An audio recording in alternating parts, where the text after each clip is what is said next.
Hey, and welcome to this week's edition of the Life and Legacy Show, sponsored by the Sechler Law Firm, where great families make great estate plans. My name is Tim Sechler. I host this radio show every week with the idea of getting you the education you need to make great decisions with regard to your estate plan. I think it's possible for everybody to have an awesome estate plan. I know this stuff isn't always easy to think about. I know it's confusing, which is why we do stuff like a radio show and a YouTube channel and all of the different content that we put on our website at sechlerlawfirm.com, because I have seen over the past 12 years I've been doing this that once people take the time to understand some of these concepts, a lot of people will take action to protect their family from some of these broken rules. And some of those broken rules we're going to chat about on today's episode. Now, understand that today's episode is not legal advice. I am an attorney. I am not yet your attorney. I'd love to help you with your estate plan, but we're not doing that yet. So today is education and information. Don't make any decisions based on what you hear on this radio show. Now that I got the lawyer part of me, I can put them away and I can do the education piece of this. It is Labor Day weekend. And so Labor Day weekend, I think to most folks is the way that it just culturally it works out is the end of summer. It's a 3-day weekend. The weather's beautiful. And we like to play, it's a play weekend, whatever that means to you. Walk in a park, get on a boat, go for a bike ride. Hopefully you're getting outside and enjoying the weather. But I want to chat with you about Labor Day, and I want to chat with you about this guy that lots of us have become familiar with by the name of Oliver Anthony.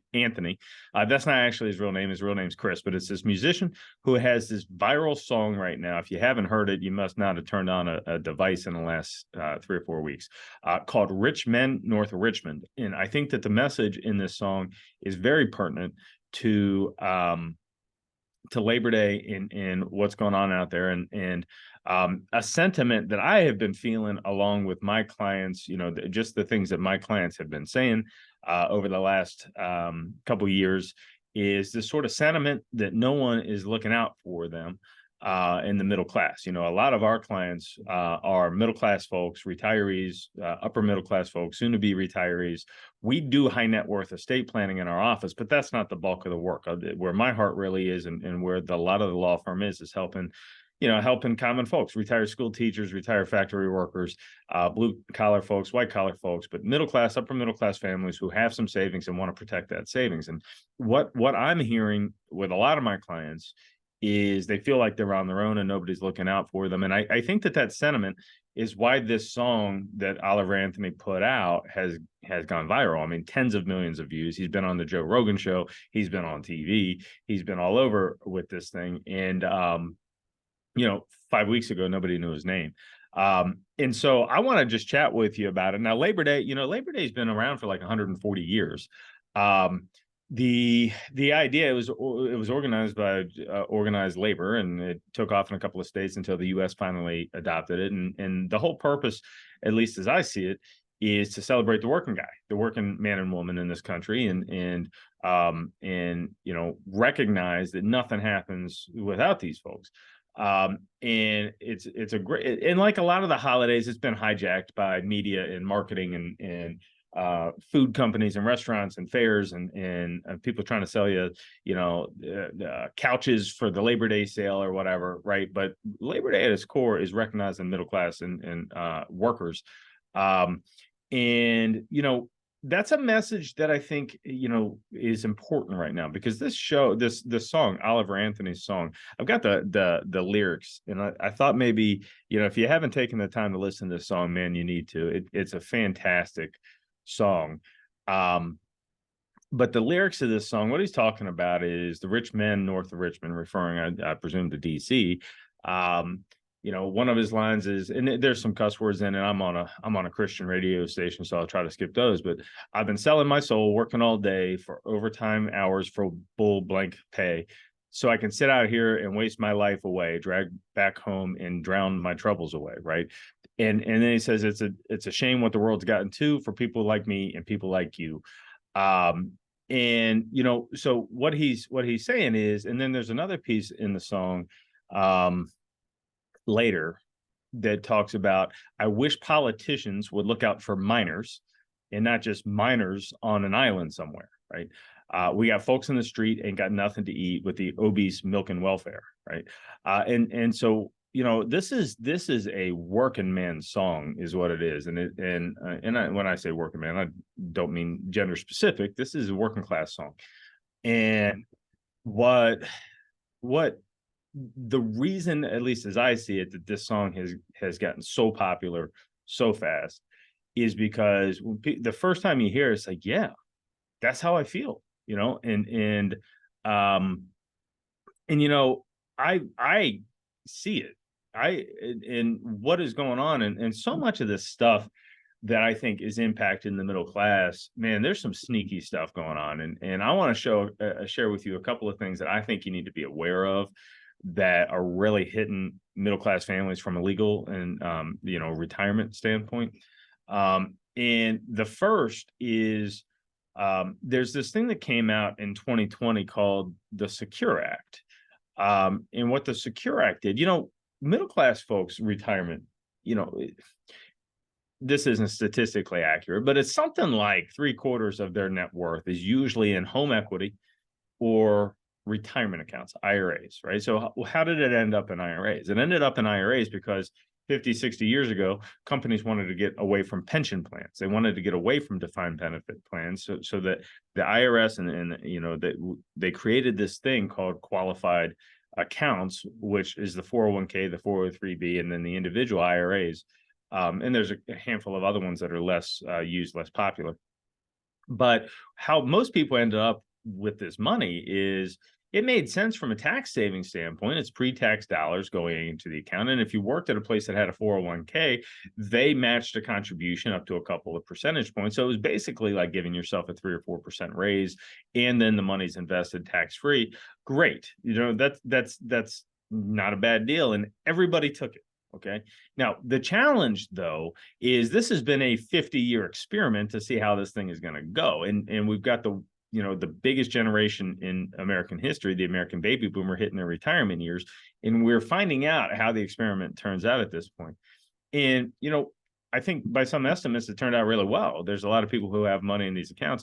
But just a couple of observations. One is, I see so many people that are retired that all their money's in retirement accounts. They got very little cash. And they've been brainwashed for 60 years to never pay income taxes. And then they're living on ramen noodles in retirement, and they got stakes in an IRA, but they just don't want to pay. They don't want to pay taxes to get to the money to buy the steaks. So they continue to eat the ramen noodles. But then what happens is when they pass away, the kids inherit the IRA money. And boy, those kids are eating steaks pretty quick, right? And so I talk to my clients, and this isn't financial advice. I'm not qualified to give you financial advice, but you save the money for retirement. Enjoy your retirement. Take that vacation. But here's where they hit you hard. So like, okay, that's all pretty positive. We saved some money. Now, here's what the Secure Act did, though. And let me set the stage for this. We're currently in an taxation environment in this country where there really is no federal estate tax for middle class folks.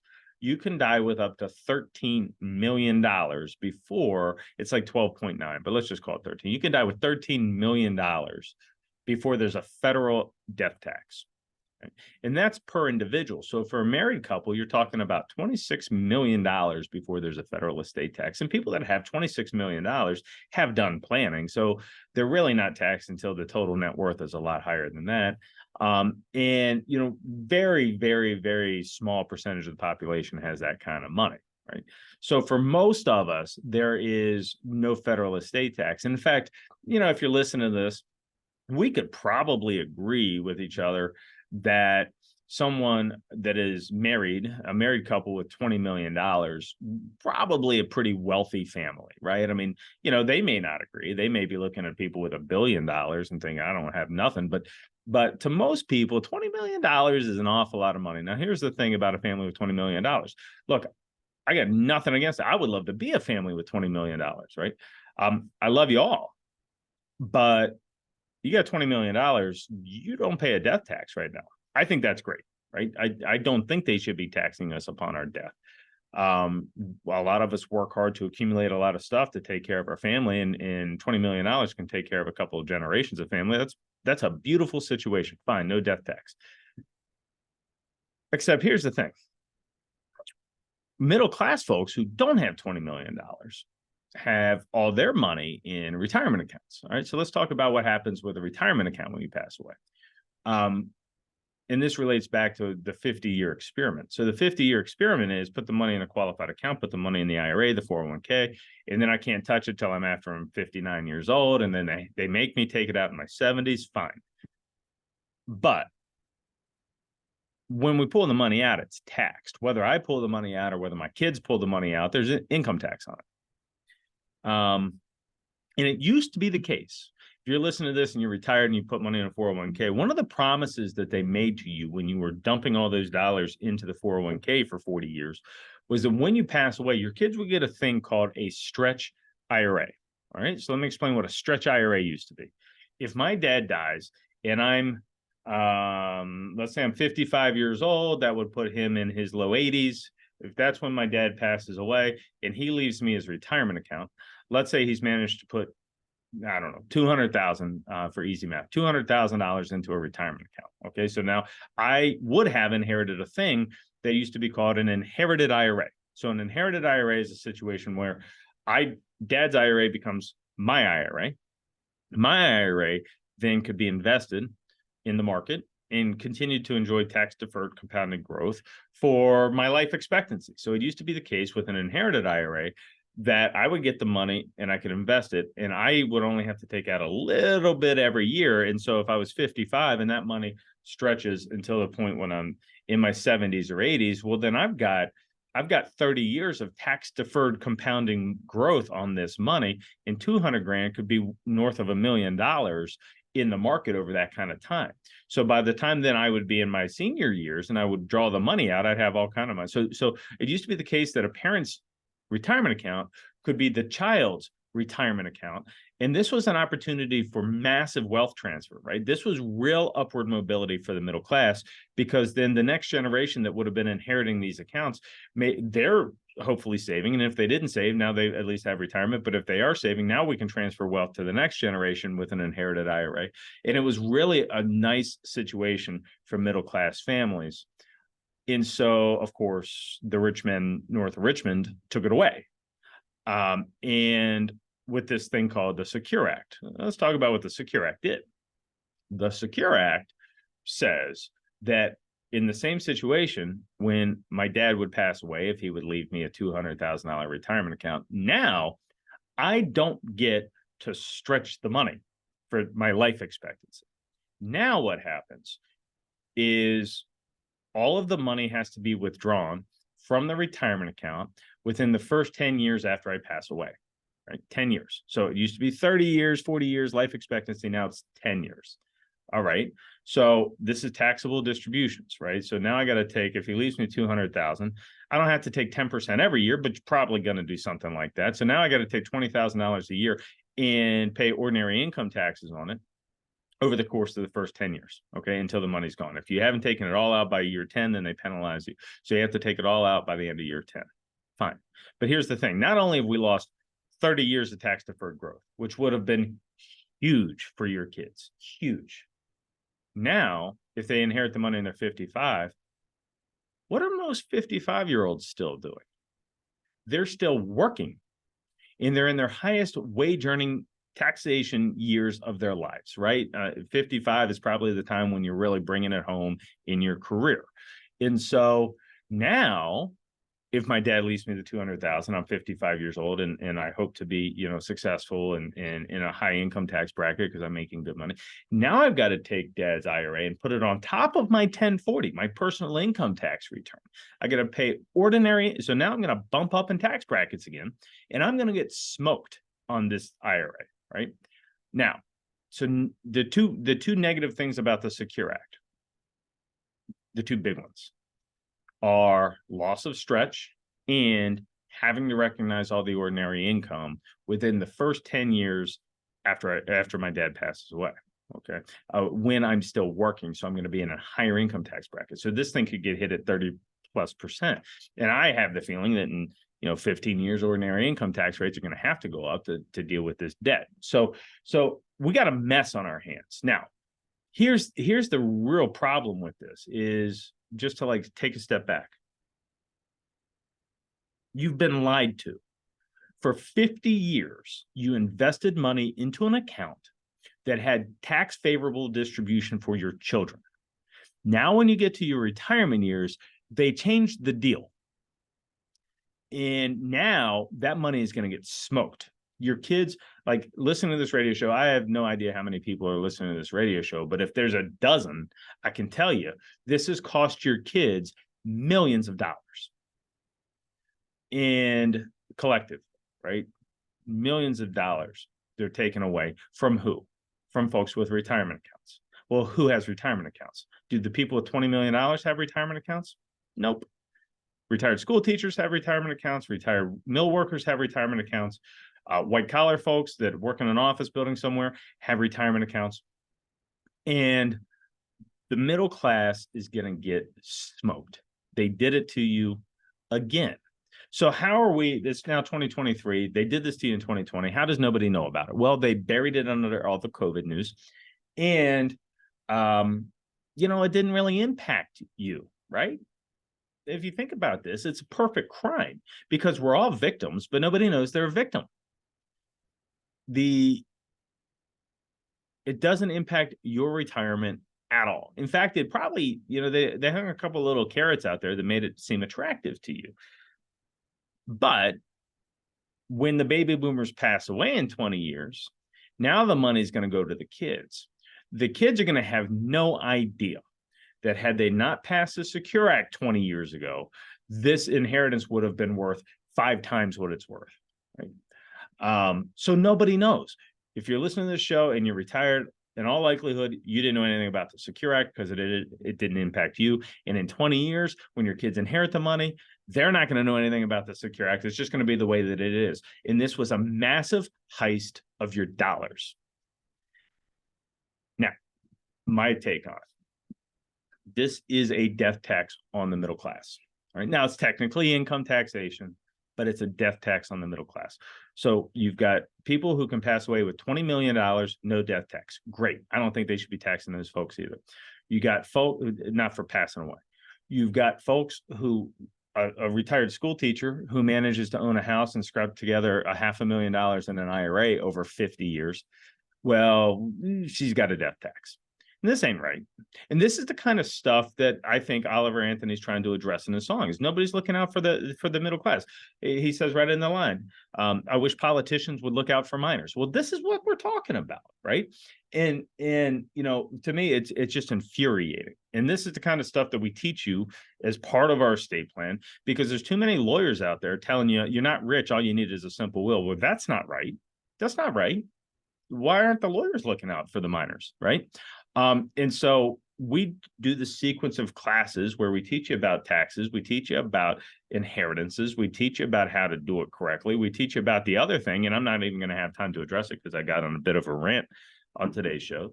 But the other thing that's going to hit the middle class, if they don't get you while you're alive, they take it when you pass away, right? Let's think about the nursing home for a minute. If a poor person, like a person who really has nothing, needs nursing home care, they go into the nursing home, they're on Medicaid, the nursing home's free. Okay, good. You got somebody with $20 million, they're not worried about the nursing home. $150,000 a year, we're doing better than that with interest on this one account, right? So they're not worried about the nursing home.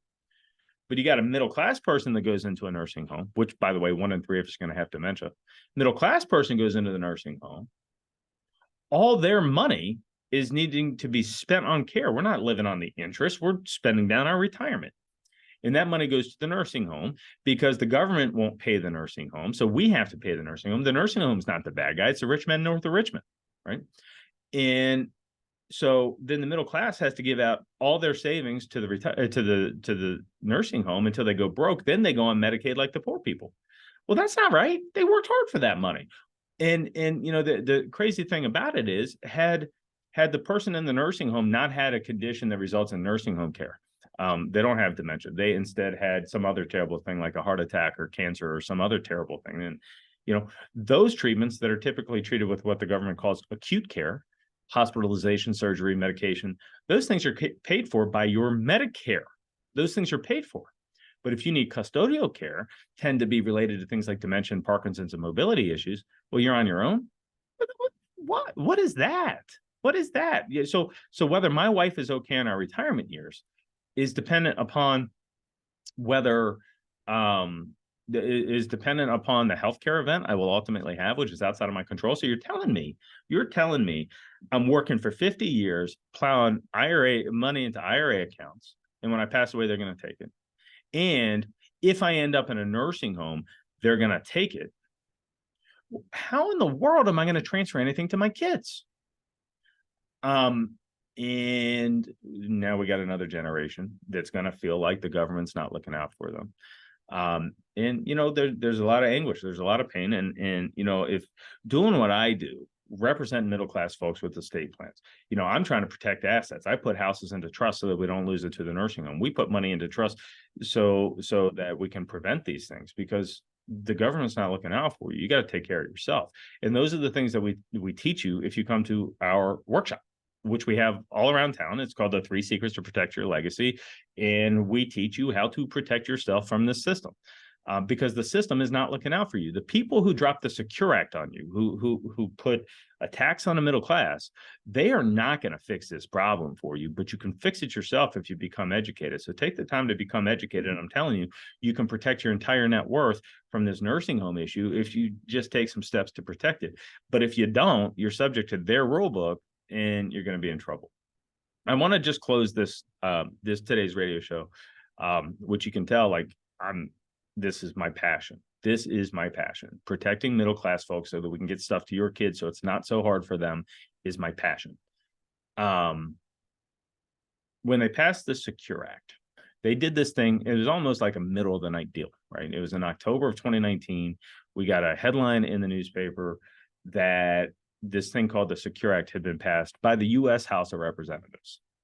Well, what the heck is this? Usually when they pass major law changes, they propose the thing, they debate the thing for 5 years, there's public comment periods, and the House of Representatives passes this thing fast. In fact, some of our Western Pennsylvania representatives' names were on the bill, and I'm not naming names, but you can look it up. And so they passed this thing in the middle of the night. Now, maybe not technically in the middle of the night, but it was sneaky fast. So the next morning it hits the headlines, and knowing a thing or two about how this has to go, now the bill is going to go to the U.S. Senate, who's going to vote on it. So I want to know what our senators want to do. I didn't have a chance to ask the representatives in the House. They just voted for the thing. So I call both of our U.S. senators, Pat Casey, Bob Toomey, or Pat Toomey and Bob Casey, sorry. And Casey's office never returned my phone call. Now, this is not meant to be political. It's really not, because they all voted for the thing. So it's not red versus blue. It's different. Casey's office never returned my phone call. Toomey's office returned my phone call in like 20 minutes. I was astonished. And it wasn't him, of course. It was the Western Pennsylvania guy. And so he calls me and he says, I understand you're calling about the Secure Act. I said, yeah. He goes, I understand you're an attorney. I said, yes. He goes, I understand you don't like it. I said, no. And he goes, great. Can you tell us what it is?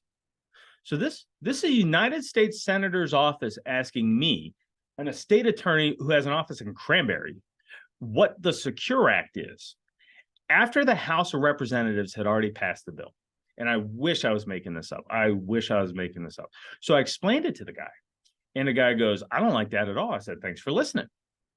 And I'm all excited that day. I'm like dancing around our office thinking that the democracy works, And then Toomey votes for the thing 3 weeks later. And so, I don't know what to tell you about it other than when I heard this song, I'm like, yep, that's what my clients are thinking. If you haven't heard the song, I think you should check it out. It's a really powerful song.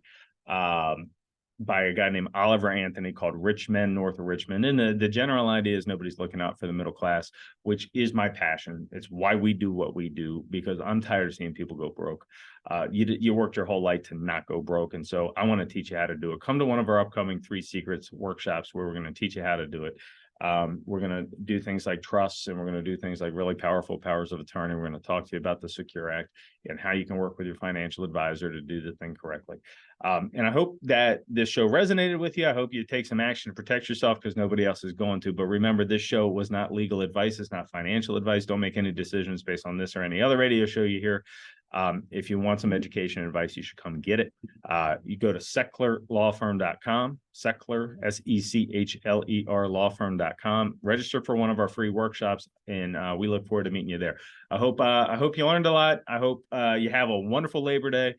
Enjoy the nice weather, get outside, and have a great one. Take care, folks.